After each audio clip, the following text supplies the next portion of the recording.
అన్నయ్య, సాయంత్రం త్వరగా ఇంటికొచ్చేయండి. ఏమ్మా, ఏదైనా పనుందా? అక్కడ డ్యూటీ చేసిన తర్వాత నైట్ డ్యూటీ చెయ్యాలి కదా అన్నయ్య.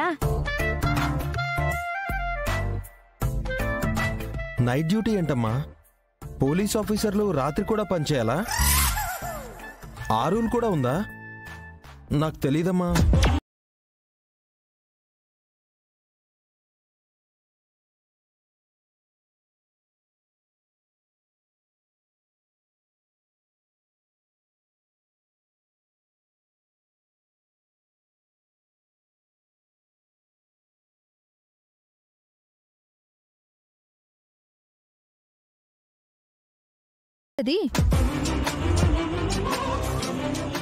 ఇదిగో, మా చెల్లెళ్ళ ముందు అలా మాట్లాడితే బాగోదు చెప్తున్నా.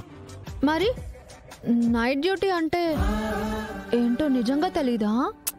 తెలిస్తే నువ్వు చెప్పొచ్చు కదా. అమ్మ దొంగ, నాతోనే చెప్పించాలని చూస్తున్నావా? అదే ఫస్ట్ నైట్.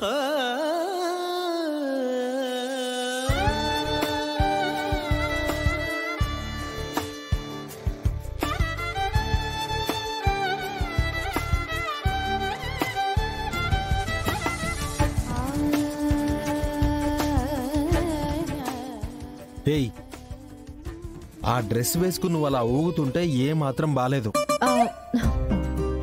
అమృత, నువ్వు టైంకి హోటల్ తెరవాలి.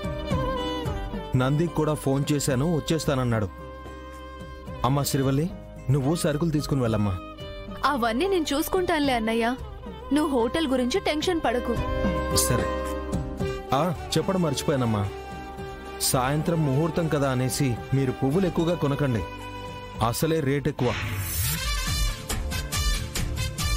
ఇప్పుడు మల్లెపూలేం దొరకలే అన్నయ్య, ఇది సీజన్ కూడా కాదు కదా. మల్లెపూలే కాదమ్మా, బంతిపూలైనా సరే. అబ్బా, ఫస్ట్ నైట్ కి ఎవరైనా బంతిపూలు వాడతారా అన్నయ్య? అంటే అవి రేటు తక్కువని గుర్తు చేస్తున్నాడు అన్నయ్య. అబ్బా, నేను ఇప్పుడే నీట్గా దువ్వుకున్నాను, కానీ లేదంటే మీ అన్నయ్య కండిషన్స్ విని తల కొట్టుకునేదాన్ని. అది కాదు శివ, పెళ్లిలో ఖర్చు పెడితే నలుగురు చూసేవాళ్ళు.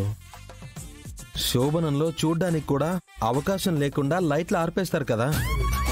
బావా, ఆ ఏర్పాట్లన్నీ సాయంత్రం చూడొచ్చు. ముందు ఆఫీస్కి వెళ్ళాలి, పద. పద. హలో బావో.